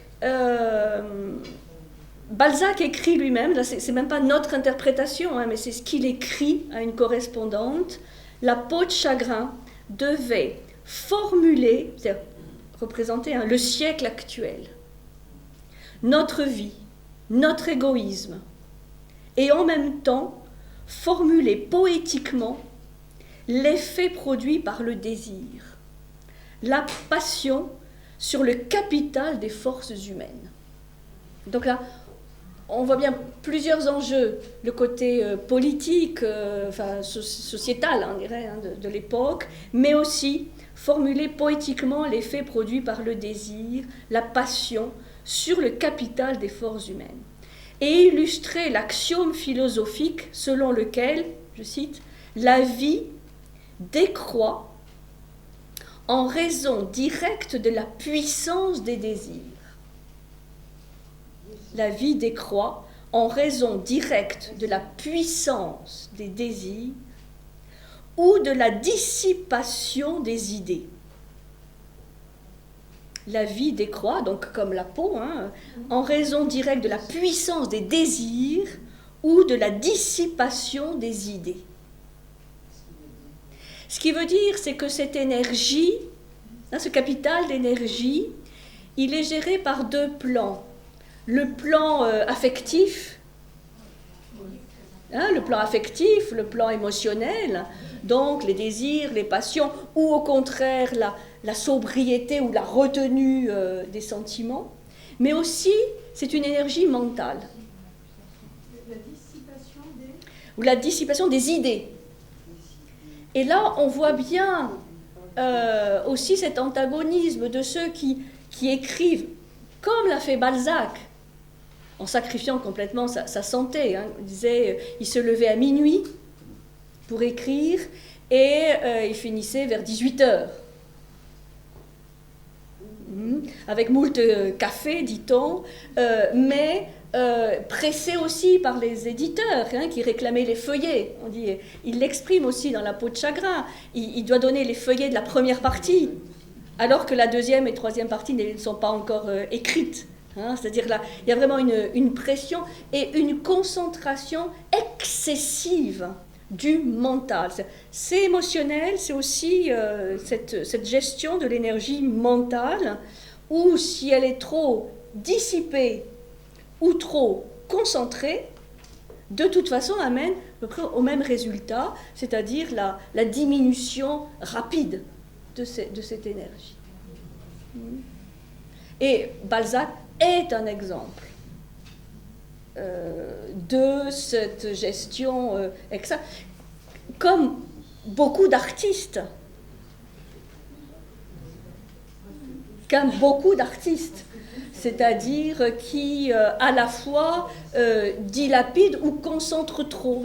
C'est vraiment cette vision des extrême dispersion, extrême dilapidation ou extrême concentration, avarice, enfin, quelque part rétention. Et donc, ce milieu, ces moyens, voilà, ça nous rappelle Aristote, la vertu comme un juste milieu, comme une moyenne ou une médiété, oui, mais, enfin, disons, Balzac se rend bien compte que ça serait l'idéal, mais, bon,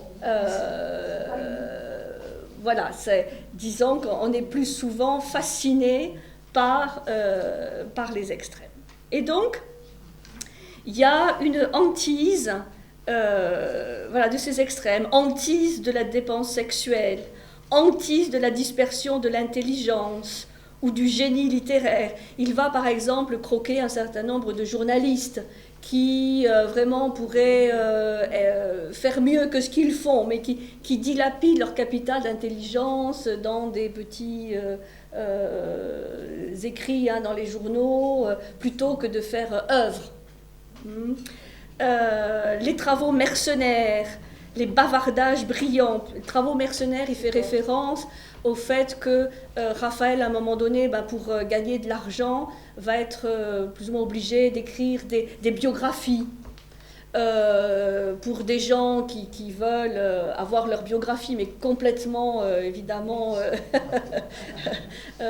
pour les faire voir sous un beau jour. Hein. Donc, il y a une sorte d'hypocrisie, de mensonge. Hein. C'est ça, les travaux mercenaires. Mais pour gagner un peu d'argent, les bavardages brillants. Enfin, voilà, il y a plein d'exemples de cette dilapidation de dons. Et Balzac explique que c'est seule la création, l'œuvre vraiment, l'œuvre d'art, que le seul moyen de se rendre maître du temps, de l'argent et de cette énergie. C'est-à-dire, il faut pouvoir créer.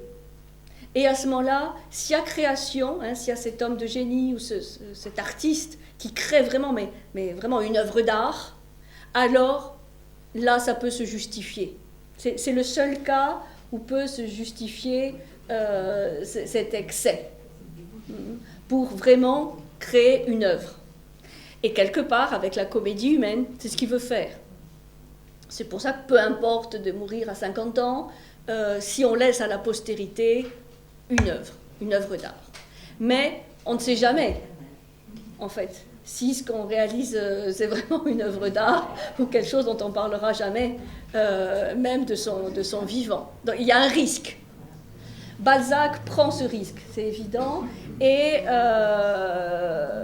Raphaël, malheureusement, lui, il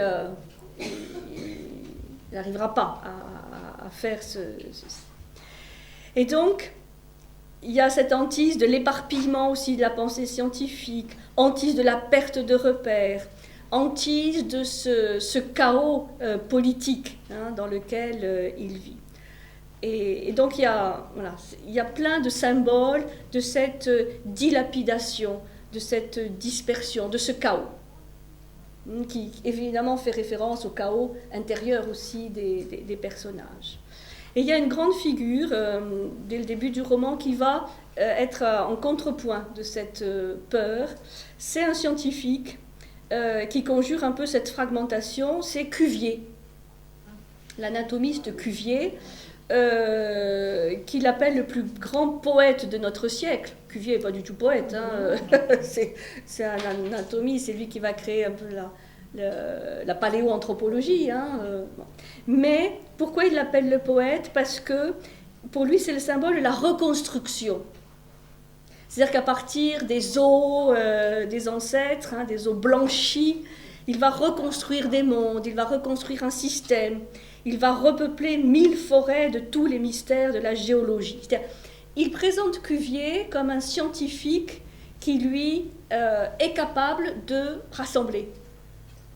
c'est un mot à la mode, mais de rassembler, de reconstruire, de donner une cohésion, une cohérence à des choses qui sinon s'éparpillent.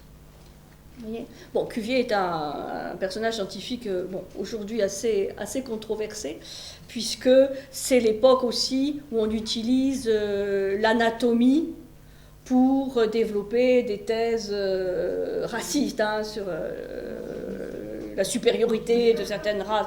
On est en plein 19e, où là on a les meilleures choses qui côtoient déjà le pire, en tout cas dont on sait ce que ça va donner par la suite. Mais disons pour Balzac, il y a toujours cet antagonisme, dispersion, dilapidation ou reconcentration. Et c'est là où je disais c'est très chinois, puisque c'est vraiment cette combinaison de ce qu'on appelle en physique l'entropie ou la négantropie, c'est-à-dire les deux forces d'usure ou de régénération qui meuvent le monde. Aujourd'hui, on peut mettre des mots très, très savants là-dessus, mais il y a vraiment cette redécouverte de cette double énergie qui gouverne le monde, qui gouverne l'univers, mais aussi l'être humain.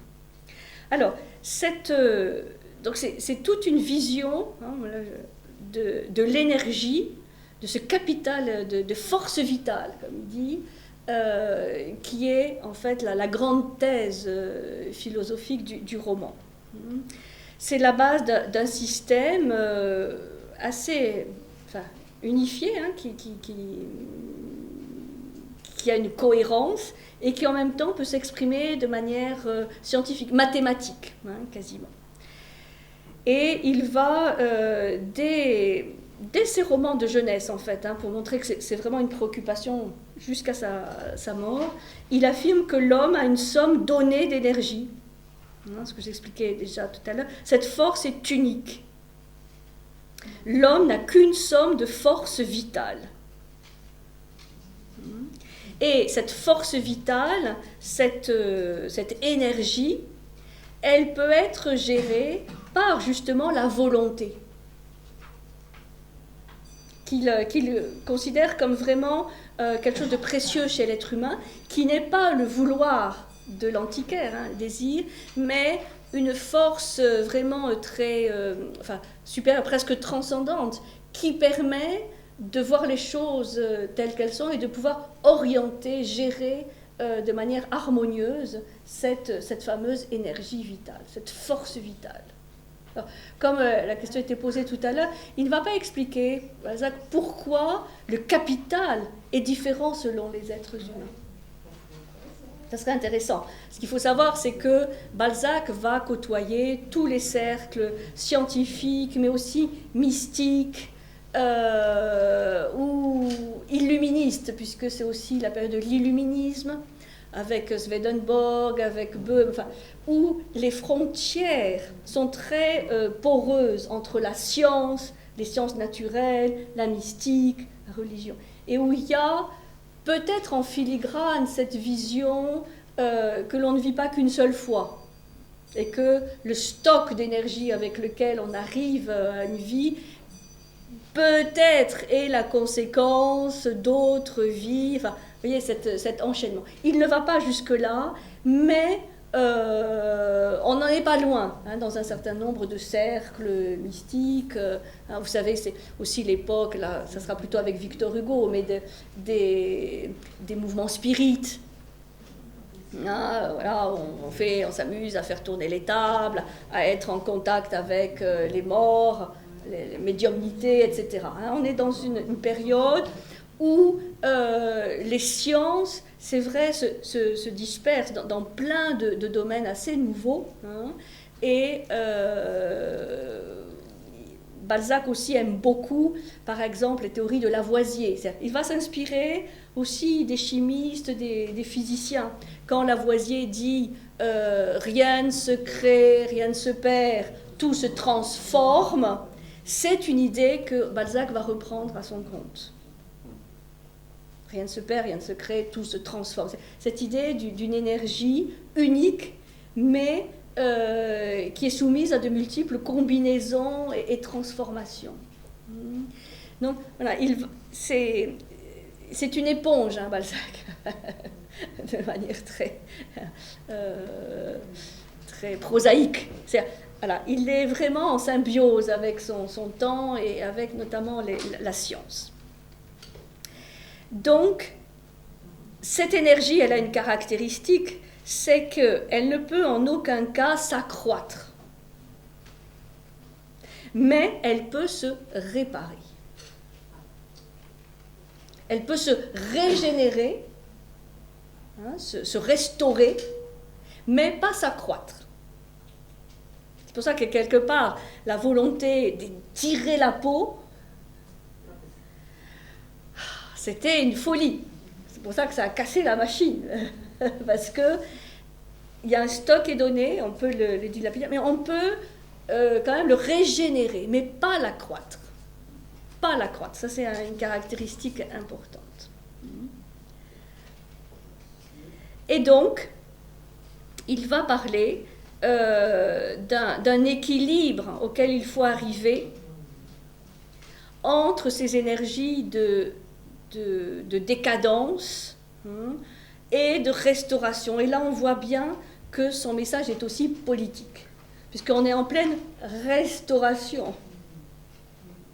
Première restauration, deuxième restauration. Vous voyez, il y a vraiment un double, triple, quadruple langage. Restauration de quoi ? D'un certain nombre de valeurs voilà, qui ont été mises à mal par la Révolution, par l'Empire. Donc, décadence, restauration, toujours ce double mouvement. La vie représente l'équilibre de deux forces. Et donc, toujours conservation ou consommation. Il dit l'énergie se résout en désir, en passion, en labeur d'intelligence ou en travaux corporels. Donc selon les gens, voilà, cette énergie va se dépenser, comme le boxeur, en travaux corporels, en travaux intellectuels.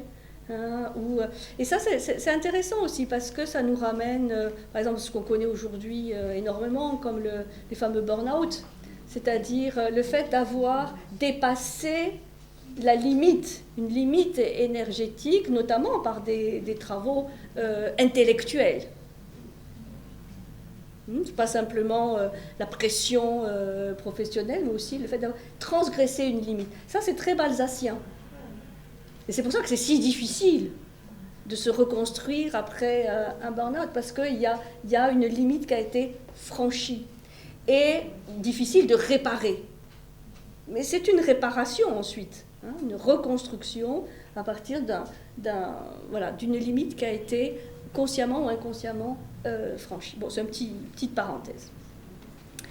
Donc, cette énergie se consume presque toujours en des travaux nécessaires ou dans des angoisses de passions funestes. Et donc, pour Balzac, il y a seul l'homme de volonté, et dans ces hommes de volonté, il situe les grands hommes, les grands artistes, les grands créateurs, qui sont capables de gérer correctement cette énergie par la création, par l'œuvre.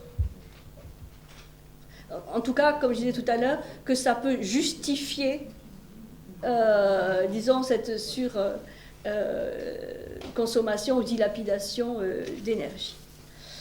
Donc, la vraie force se situe entre deux excès. Et c'est pour ça qu'il y a constamment, dans toutes les parties, cet antagonisme de deux catégories de personnages. Comme je disais, les avares et les prodigues, qui sont deux extrêmes à éviter, si on peut. Donc, chez les avares de l'énergie, on va avoir l'antiquaire, qui dit que voilà, c'est le savoir, mais essayer de ne pas dilapider. Et il y a un petit clin d'œil aussi, une petite dérision à la fin du roman, où cet antiquaire, on va le croiser à un moment très furtif au bras d'une courtisane. Ce qui nous indique que là, il a basculé. Cet antiquaire, c'était tellement sobre et rigoureux que, il a basculé de l'autre côté. Bon, petit clin d'œil. Mais on a donc chez ces avares, l'antiquaire, on a aussi la comtesse Fedora, hein, qui est une femme assez atypique, hein, pas une courtisane ordinaire, puisqu'elle voilà, elle garde tout en elle. C'est pour ça que c'est la femme sans cœur ou sans âme. Et puis les prodigues, évidemment, on a les courtisanes, la fameuse courtisane de la première partie, et puis on a d'une certaine manière aussi le fameux Rastignac. Donc ça veut dire que, en fait, ce dilemme de la peau de chagrin, elle se pose à tout le monde. En dehors du pacte hein, avec Méphistophélès, ça fait ce côté un peu dramatique, c'est un sujet pour tout être humain. Hein, c'est un dilemme. Le fameux choix d'Émile, enfin qu'Émile explique à Raphaël, voilà, hein, on tue les sentiments pour vivre longtemps, ou on dilapide et on peut mourir. Et c'est drôle parce que c'est le même cas de figure qu'on présente avec Achille. Achille de l'Iliade, à qui on a posé exactement le même dilemme. Veux-tu avoir une vie courte mais glorieuse? Bon, là, il y a glorieux, la gloire, évidemment. Courte et glorieuse, ou longue et médiocre. Donc, voilà, ça, au-delà du roman, et bon, bah, quelque part, Achille, il a fait le choix. Quand a-t-il eu le choix, Achille? C'est à un moment donné où, je ne sais plus exactement, dans l'Iliade, où il y a cet épisode, vous savez, on lui a sa mère voulait le protéger, donc elle l'avait caché, et ensuite on lui fait reconnaître des choses, et lui il va vers une arme, donc montrer qu'il n'est pas une femme. Non. Et là, il y a cette alternative. Bon, est-ce qu'il prendra les armes et est-ce qu'il ira voilà, faire la guerre de Troie, au risque de mourir, mais avec la gloire, ou bien refuser le combat, non, et quelque part, avec quand même l'Iliade, c'est la colère d'Achille et le refus du combat à un moment donné. Il y a Zeus aussi qui est un personnage très important Ah ben là, c'est un dieu. dans la mythologie, le dieu de la foudre. Ah oui, mais là, c'est un dieu. Donc lui, il n'est pas soumis au même dilemme. Puisque ce dilemme, c'est vraiment pour les hommes, pour ceux qui vont être des héros, enfin, justement, mais pour les êtres humains. Les dieux, ils sont dans une autre perspective. Ils n'ont pas à choisir. Eux, ils ont une énergie qui ne s'épuise pas, inépuisable. C'est pour ça qu'on a envie parfois de devenir un dieu. Voilà, donc personne ne peut échapper au dilemme de la peau de chagrin. Donc le désir, le pouvoir vivre intensément et mourir jeune, ou savoir ce qui laisse notre faible organisation dans un perpétuel état de calme. Il y a on sent chez Balzac, qui est souvent dans ses extrêmes, justement, cette envie de connaître un peu de sérénité, un peu de calme. Bon, il ne va pas trop y arriver. Et donc, ça, c'est ce qu'on voit dans la peau de chagrin, c'est-à-dire un choix, une alternative claire. Et après, il va un petit peu changer de vision dans d'autres romans, où on va passer de l'alternative, c'est-à-dire vraiment un choix, à l'alternance.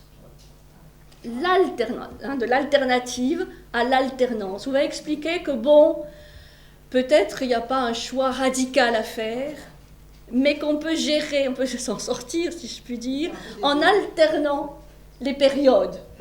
C'est-à-dire avoir des périodes... donc ça nous plaît mieux déjà. Voilà, ça permet, c'est plus humain, d'alterner les périodes de dilapidation, d'orgie, de débauche, de dispersion, de passion. Voilà, on brûle de passion pour quelque chose, pour quelqu'un. Voilà. Et puis après, quand même, on a besoin de s'assagir, de reconcentrer, de gérer. Voilà. Et donc, il va prôner plus cette alternance en montrant qu'en faisant cela, on est dans les lois de la nature. Très amusant. C'est pour ça qu'il y a ce magasin de l'antiquaire, où il y a tous ces témoignages des civilisations qui sont soumises à cette cyclicité, hein, cette alternance de périodes d'apogée et puis des périodes de décadence ou de déclin. Ce qui fait que dans ce bric-à-brac, hein, du début, on a des merveilles et puis on a des choses totalement médiocres. Témoin de ces périodes de chute, hein, des civilisations. Et donc, il va expliquer toute une vision cyclique, en fait, hein, des civilisations et de l'être humain et des sociétés. Et quelque part, ça explique aussi pourquoi il y a cette restauration de la monarchie après avoir connu la Révolution, et que tout est cyclique. Et que cette alternance, quelque part, elle est naturelle. C'est très moderne. C'est très moderne et très ancien à la fois, puisque cette idée de civilisations qui sont mortelles, de systèmes de société ou de gouvernements qui sont mortels aussi, c'est très ancien. Et c'est intéressant de voir les multiples plans, facettes avec lesquelles on peut lire le roman, mais aussi politique. C'est un roman politique. Aussi. Un pamphlet ou un essai politique. Dans quel roman il montre bien ce passage de l'alternance? L'alternance, c'est dans les autres romans de la comédie humaine. D'accord. Le Père Goriot, Génie Grandet. C'est beaucoup moins présenté comme un antagonisme ou une alternative, parce que là, dans La peau de chagrin, c'est vraiment très radical. Hein. Et dans les autres romans, et Rastignac est un peu un exemple de quelqu'un qui a pigé ça, et qui accepte de passer par des périodes de richesse, d'amour, et puis des périodes plus mesurées. Donc, de respiration. Hein.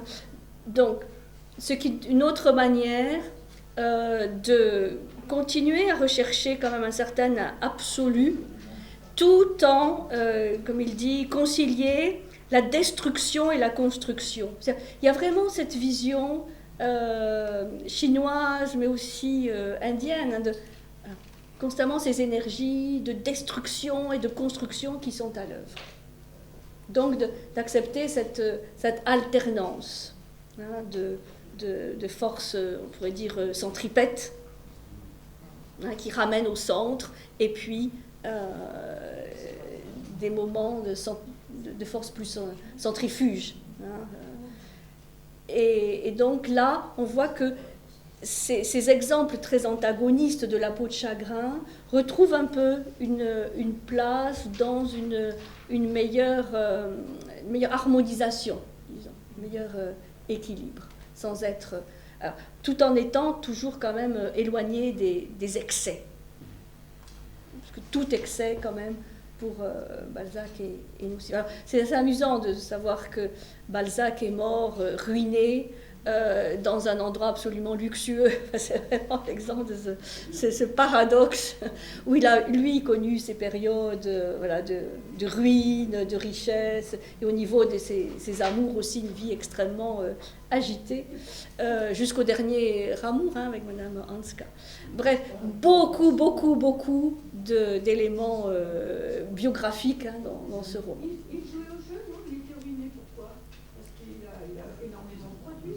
Oui, parce qu'il dépensait, hein, il dépensait. Au jeu, je ne sais pas trop, mais plutôt avec les femmes avec lesquelles il était. Vous savez, à partir dans ce genre de milieu, c'est très facile, hein, de dépenser et de vite être ruiné. Enfin, j'imagine. Hein. C'est très facile d'être ruiné. Donc voilà, c'est vraiment un roman très, je trouve très fascinant, Vous avez des pages voilà, extrêmement, évidemment bien écrites. On est toujours entre l'imaginaire et le rêve. Et c'est vrai que cet épilogue, voilà, on pourrait interpréter vraiment longuement cet épilogue où tout d'un coup, un personnage qu'on trouvait voilà, joli, sympathique, alors, c'est qu'une illusion. Oh, bon. C'est dommage quand on est petit. Ah bah oui, bah c'est pour ça qu'en fait ces romans, c'est vrai que c'est des romans étudiés dans le cadre scolaire, hein, donc voilà, on lit La Princesse de Clèves, ce qu'il faut, c'est au programme, et c'est bien vraiment de les lire ou de les relire voilà, plus tard, parce que, et on peut toujours les lire et les relire, c'est ça qui est génial hein, avec les chefs-d'œuvre, c'est qu'on y trouve toujours des nouvelles choses, et il y a des clés philosophiques immenses. Et comment réagissent les lecteurs de l'époque? Oh, Balzac, il est reconnu de son vivant. Oui, c'est très bien reçu. Ce livre a été... La comédie humaine, Balzac est un monstre déjà reconnu de son vivant. Hein. Il y a toute sa correspondance avec Madame Anska. La correspondance avec Madame Anska. De la relation qu'il peut avoir avec une femme, je crois que dans le numéro charnel, c'est ça, quoi. Oui, bien sûr. Il y a une correspondance sur des années à distance avec Madame Anska. Madame Anska, c'est un peu Pauline, enfin, à l'âge adulte, hein, c'est-à-dire cet amour enfin partagé. Cet amour, ce bel amour partagé. Oui, il y a comédie humaine et plus toutes les correspondances. Voilà, donc Richard, la peau de chagrin. Voilà. C'est quand même incroyable, vous voyez, ces titres de romans qui deviennent des expressions. Puis là, ça prouve que ça touche à la temporelle, quoi.